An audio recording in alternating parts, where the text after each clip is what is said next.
जय हिंद दोस्तों, स्वागत है आपका हमारे चैनल एजुकेशन टूर पे। दोस्तों, आज हम पॉलिटी के एक महत्वपूर्ण चैप्टर भारतीय संविधान के विकास का संक्षिप्त विवरण के बारे में डिस्कस करेंगे। दोस्तों, इस टॉपिक से विभिन्न प्रतियोगी परीक्षा में प्रश्न बनते हैं।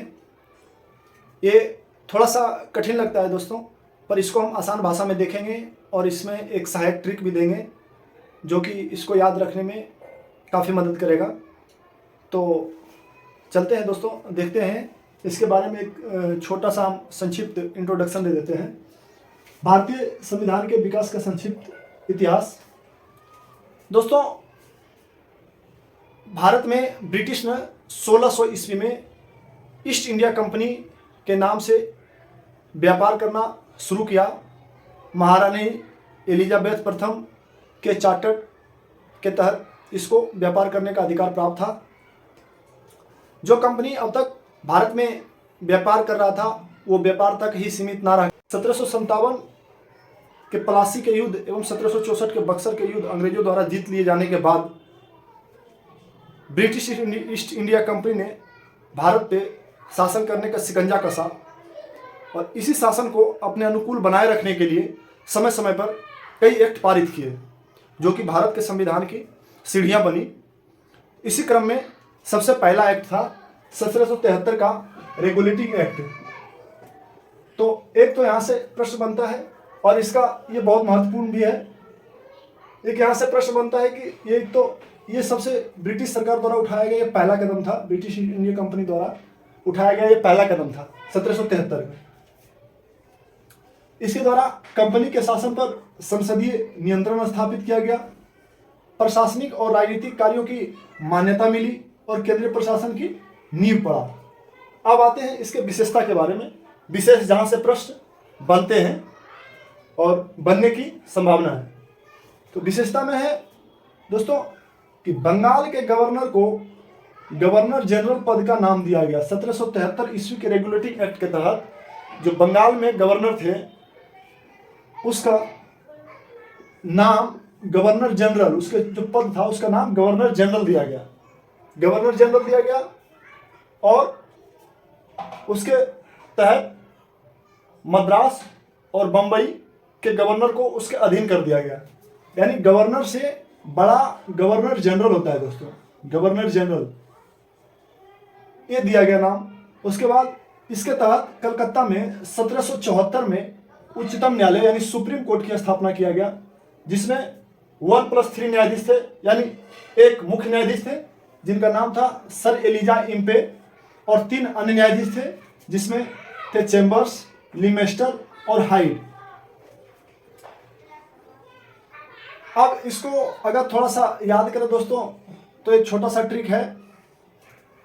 ए भोजपुरी टाइप का है दोस्तों, ए चली हाई, ये सीक्वेंस से है। ए से याद रखेंगे एलिजा एम्पे जो मुख्य न्यायाधीश थे, और चली च से चैम्बर्स याद रखेंगे, ली से लीमेस्टर, हाई से हाइड। ये तीनों मुख्य न्यायाधीश, एक मुख्य न्यायाधीश है और 3 अन्य न्यायाधीश का नाम इससे आपको याद करने में सहायक होगा। आगे है कंपनी के कर्मचारी को निजी व्यापार करने, भारतीय लोगों से उपहार व रिश्वत लेना बंद कर दिया गया। 1773 के रेगुलेटिंग एक्ट के तहत कंपनी का जो कर्मचारी थे जो यहाँ काम कर रहे थे उसको निजी व्यापार करने पे प्रतिबंध लगा दिया गया। भारतीयों से उपहार लेना, जो गिफ्ट है वो लेना बंद कर दिया गया, रिश्वत लेना बंद कर दिया गया। BOD ये बोर्ड ऑफ डायरेक्टर्स है, इसको शॉर्ट में लिखे हैं। बोर्ड ऑफ डायरेक्टर्स के माध्यम से कंपनी पर नियंत्रण सशक्त किया गया। राजस्व, नागरिक एवं सैन्य मामलों की जानकारी ब्रिटिश सरकार को देना आवश्यक कर दिया। ये जो बोर्ड ऑफ डायरेक्टर्स था इसके माध्यम से कंपनी पर नियंत्रण और भी सख्त किया और इसी के माध्यम से यहाँ के राजस्व, नागरिक और सैन्य मामले की जानकारी ब्रिटिश गवर्नमेंट को देना पड़ता था, ब्रिटिश सरकार को देना आवश्यक कर दिया था। ये इससे 1773 के रेगुलेटिंग एक्ट का मुख्य पॉइंट था। यहाँ से प्रश्न बनते हैं। अब इसमें एक हम सहायक ट्रिक यूज करते हैं इसको याद करने के लिए। दोस्तों, यहाँ हम मुख्य पॉइंट लिखते हैं। आप एक बार लुसेंट, क्राउन या घटना चक्र जो भी आपके पास है उसको आप जरूर देखें, वहां से एक बार पढ़ लें और फिर इसको देखें, आपको याद करने में बहुत आसानी होगी। अब इसका सहायक ट्रिक है जो हमने बनाया है, सहायक ट्रिक दोस्तों, इसमें है Bengal governor general supreme court में निजी रिश्वत के प्रति नरम मामला कर दिया। इतना आपको ट्रिक याद रखना है, ये पूरा इसमें आ गया दोस्तों। Bengal governor general supreme court में निजी रिश्वत के प्रति नरम मामला कर दिया। बंगाल गवर्नर जनरल से याद रखना है दोस्तों, बंगाल का जो गवर्नर था उसका पद का नाम गवर्नर जनरल दिया गया। यहां से आपको इस चीज को रिलेट करना है, बंगाल गवर्नर जनरल से जो बंगाल के गवर्नर थे उसको गवर्नर जनरल पद का नाम दिया गया। सुप्रीम कोर्ट, इसके तहत 1774 में सुप्रीम कोर्ट का स्थापना हुआ, यानी उच्चतम न्यायालय की स्थापना हुई। में तो ऐसे साइलेंट रखना है, इसको वाक्य बनाने के लिए दिए थे। निजी से याद रखना है दोस्तों, जो कर्मचारी थे उसको निजी व्यापार पे प्रतिबंध लगा दिया गया। रिश्वत लेना बंद कर दिया। के साइलेंट, प्रति इसलिए दिया क्योंकि प्रतिबंध कर दिया गया था। निजी व्यापार और रिश्वत लेना प्रतिबंध कर दिया गया था। नरम, नौ से नागरिक, र से राजस्व और मौ से मिलिट्री यानी सैन्य मामला। नरम, नौ से नागरिक, र से राजस्व, मौ से मिलिट्री यानी सैन्य मामला। नागरिक, राजस्व और सैन्य मामलों की जानकारी ब्रिटिश सरकार को देना आवश्यक कर दिया गया था। ये सारे पॉइंट इसमें आ गया है, ये आपको ट्रिक सहायक होगा इसको याद करने में। 1 से 2 बार आप देखेंगे दोस्तों, बिल्कुल आप कंफर्म हो जाएंगे, प्रश्न यहां से नहीं छूटेंगे। इसके बाद, इसके 8 साल बाद लगभग 1781 में एक एक्ट आया, उसका नाम दिया गया एक्ट ऑफ सेटलमेंट। ये नाम से ही पता चल रहा है दोस्तों, एक्ट ऑफ सेटलमेंट, यानी इसको सेटलमेंट, इसमें जो कमी रह गया था 1773 के रेगुलेटिंग एक्ट में, उसकी कमी को दूर करने के लिए एक्ट ऑफ सेटलमेंट लाया गया। अभी भी कोई नियम बनाते हैं, संसद में कोई नियम पारित होता है, उसमें कोई कमी रह जाता है, उसको दूर करने के लिए फिर से दोबारा उसमें नियम बनाते हैं।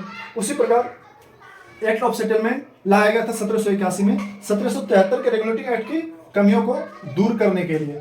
और इस एक्ट का प्रावधान किया गया था कलकत्ता की सरकार को बंगाल, बिहार, उड़ीसा के लिए विधि बनाने की शक्ति दी गई थी। ये सेटलमेंट में जो सुधार किया गया उसमें कलकत्ता की जो सरकार थी, जो गवर्नर जनरल था, उसको बंगाल, बिहार, उड़ीसा के लिए विधि बनाएगा, वो ऐसा किया गया था। इसके आगे फिर चलते हैं दोस्तों। तो अब आता है दोस्तों 1784 ईस्वी का पिट्स इंडिया एक्ट। 1781 के एक्ट ऑफ सेटलमेंट के बाद इसी तरह एक और महत्वपूर्ण अधिनियम आता है जिसका नाम है 1784 ईस्वी का Pitt's India act. Pitt's India act के तहत दोस्तों दोहरे प्रशासन का प्रारंभ हो जाता है, जिसे द्वैध शासन भी कहते हैं, जिसमें पहले बोर्ड ऑफ डायरेक्टर था, उसी के अंदर में व्यापारी मामला, राजनीतिक मामला सभी थे। अभी राजनीतिक मामला को पृथक कर दिया और व्यापारी मामला जो वाणिज्यिक मामला है उसको अलग कर दिया। राजनीतिक मामलों के लिए एक अलग निकाय का गठन किया गया जिसे बोर्ड ऑफ कंट्रोल के नाम से जाना जाने लगा। बोर्ड ऑफ कंट्रोल के नाम से जाने लगा, जिसे नियंत्रण बोर्ड राजनीतिक मामले के लिए। यहाँ एक महत्वपूर्ण है बस कि दोहरे प्रशासन का प्रारंभ हुआ 1784 ईस्वी के पिट्स इंडिया एक्ट के तहत। व्यापारिक मामला के लिए बोर्ड ऑफ डायरेक्टर्स और राजनीतिक मामला के लिए बोर्ड ऑफ कंट्रोलर्स, ये दोनों याद रखिएगा। BOD बोर्ड ऑफ डायरेक्टर्स व्यापारिक मामले के लिए और बोर्ड ऑफ कंट्रोल राजनीतिक मामले के लिए। बस ये इतना ही छोटा है, इसमें ट्रिक की तो कोई आवश्यकता होगा ना, बस थोड़ा सा दिमाग में रख लीजिएगा। फिर आता है 1793 ईस्वी का चार्टर्ड अधिनियम, जिसके तहत बोर्ड ऑफ कंट्रोल के सदस्यों को, यानी नियंत्रण बोर्ड के सदस्यों एवं कर्मचारियों के वेतन जो था वो भारतीय राजस्व में से देने की व्यवस्था शुरू की गई। इसमें भी एक ही पॉइंट है, इसको आप याद रख लीजिएगा। 1793 ईस्वी का चार्टर अधिनियम, जो बोर्ड ऑफ कंट्रोल थे, नियंत्रण बोर्ड के सदस्यों के और कर्मचारियों के वेतन आदि भारतीय राजस्व में से देने की व्यवस्था की गई। उसके 20 साल बाद एक एक्ट फिर आता है जिसे 1813 का चार्टर्ड अधिनियम कहते हैं। 1813 का चार्टर्ड अधिनियम, इसके तहत इसका महत्वपूर्ण जो टॉपिक इसमें है, महत्वपूर्ण पॉइंट है दोस्तों, उसमें कंपनी के अधिकार पत्र को 20 वर्षों के लिए बढ़ाया गया। ये 1813, ये 20 वर्ष 1793 के 20 वर्ष बाद 1813 का चार्टर्ड अधिनियम आया। अब यहाँ है कंपनी के अधिकार पत्र को 20 वर्षों के लिए बढ़ाया गया। यहाँ ध्यान देंगे दोस्तों, यहाँ 2 बार 20-20 वर्ष के लिए बढ़ेगा। 1813 के बाद 20 वर्ष बढ़ेगा, 1833 में फिर एक एक्ट आएगा, फिर 20 वर्ष बढ़ेगा तो 1853 आएगा। उसके बाद 1858 में एक एक्ट आएगा। 1857 की क्रांति के बाद वहाँ से फिर पूरा मामला बदल जाता है और 1858 में एक एक्ट आता है, वो हम आगे वाले वीडियो में देखेंगे।